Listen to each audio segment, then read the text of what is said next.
मैं professor HM. Desarda, मैं औरंगाबाद महाराष्ट्र के महात्मा गांधी मिशन विश्वविद्यालय में इमेरिटस प्रोफेसर हूँ और शिमला में मेरे 3 Indian institute of advance studies में आज देश और दुनिया के सामने जो समस्या है उस पर व्याख्यान हुए, जिसकी प्रति यहाँ पर आपके लिए उसका सारांश है, आप लीजिए।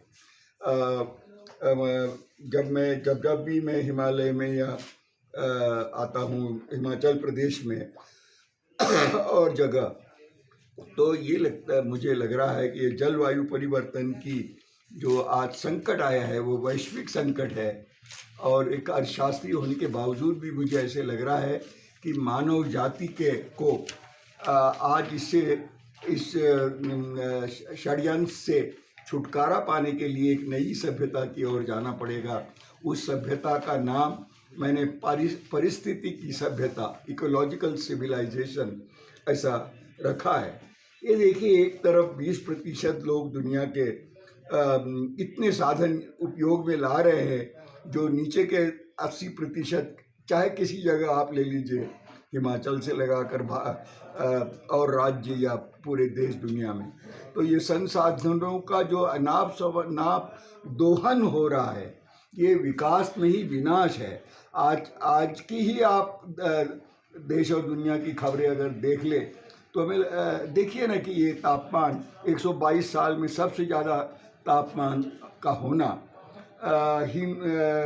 ग्लेशियर जो है हिमनद वो पिघल रहे हैं, हिमाचल की भी खेती किसानी आज संकट में है, और यहाँ के बागवानी का, लोगों के जीवन और जीविका का क्या हो गए, बड़ी समस्या है।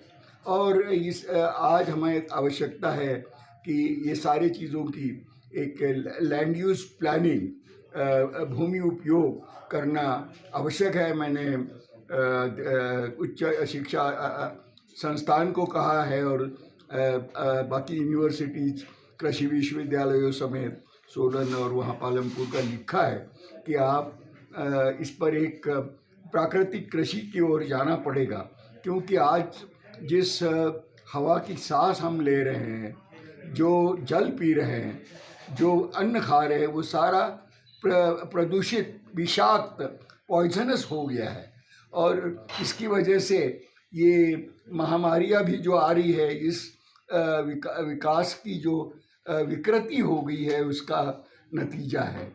और अब 2 बातें एक साथ हो रही। एक तरफ तो आधे से ज़्यादा लोग हर जगह अभाव में जीते हैं, उनको 2 जून की रोटी भी नहीं मिलती है, और दूसरी जगह हम देख रहे हैं कि जिसको क्या कहे कि मौज करने में लोग लगे हुए हैं। आज दुनिया में जो तेल का संकट है, या और इससे हमें इस चुंगल से बाहर आना होगा। और ये अब ये देखिए कि हम पीढ़ियों से जिस तरह हमारे पुरखों ने जीवन जिया है, और जो समाज में जो भाईचारा था वो भी कहीं उसको आज आहत हो रहा है। तो इन सब चीज़ों के लिए हमें एक ऐसी आवश्यकता है कि वो आवश्यकता कि अभी जो अंतर्राष्ट्रीय एक समूह है जिनके रिपोर्ट आए हैं, और वो बताते हैं कि पृथ्वी को बचाने के लिए, इस वसुंधरा को बचाने के लिए मात्र 20-30 साल है। और मनुष्य अगर अपनी लोभ लालच को, प्रकृति, गांधी जी ने कहा था कि सबके लिए पर्याप्त आवश्यकताओं की आपूर्ति तो कर सकती है, लेकिन किसी की भी मौज और लालच, लोभ नहीं पूरा हो सकता। तो ये सारी समस्याओं को ध्यान में रखते हुए हम जो देख रहे हैं कि एक तरफ 20वीं सदी में अनेक आविष्कार हुए और 21वीं सदी मानव के भलाई के लिए होगी, तो वो भी एक सपना सा रह जाएगा। और आज मनुष्य जो है, जब तक पृथ्वी से तादाद में नहीं करेगा, मुझे लगता है भारत की सभ्यता का सबसे बड़ा क्या कहे उसकी जो अवधारणा है और उसकी जो खासियत है वो ये है कि हम प्रकृति के प्रति हमेशा ही पूज्य भाव रखे हुए थे, लेकिन आज हम प्रकृति को नज़-धस कर रहे हैं। भले वो यहाँ के रास्ते चौड़े करने की बात हो, या आप देखिए सब नदियों का, आज ही के अखबारों में है कि नदियों का पानी, ब्यास वगैरह सब प्रदूषित हो रहा है, वृक्ष कट रहे हैं और खेती चौपट हो रही है। आपका चेरी का क्रॉप हो या सेब का क्रॉप हो, वो सब चौपट हो रहा है।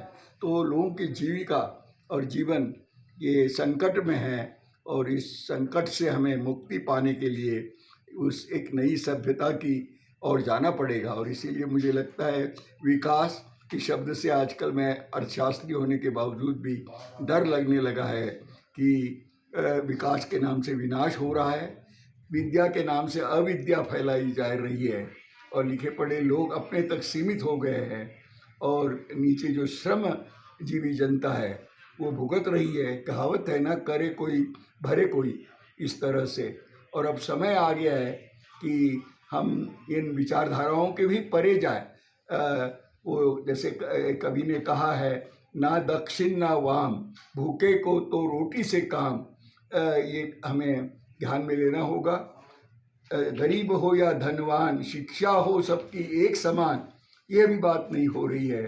तो इन सब समस्याओं से जूझने के लिए अब जानकारी तो बहुत है और हर सरकारें उसके लिए कुछ आवंटन कर रही है, लेकिन उसका नतीजा जैसे होना चाहिए वो नहीं हो रहा है। इसीलिए समाज और सरकार को मिलकर एक नई सभ्यता के लिए काम करना पड़ेगा, वरना मनुष्य ने ये सारी जो एक संस्कृति सभ्यता खड़ी की है वो कहीं नष्ट धस्त न हो जाए। आज यूक्रेन का युद्ध भी देखिए कि क्या बर्बरता से वो सब लोग वहाँ पर कर रहे हैं और अगर ये युद्ध हो जाता है तो तबाही होनी है। और सत्ताधीश जो है हर जगह के, वो इतने मस्ती में हैं कि वो कोई चीज़ मानने के लिए तैयार नहीं है।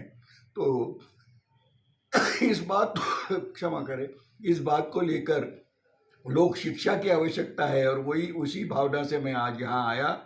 और अब हमें वसुंधरा बचाओ मानव बचाओ एक नया अभियान शुरू करना पड़ेगा और हमारी आने वाली पीढ़ियों के लिए ये धरोहर हम बनाए रखें और कम से कम हमारी पगलियाँ फुटप्रिंट्स होगी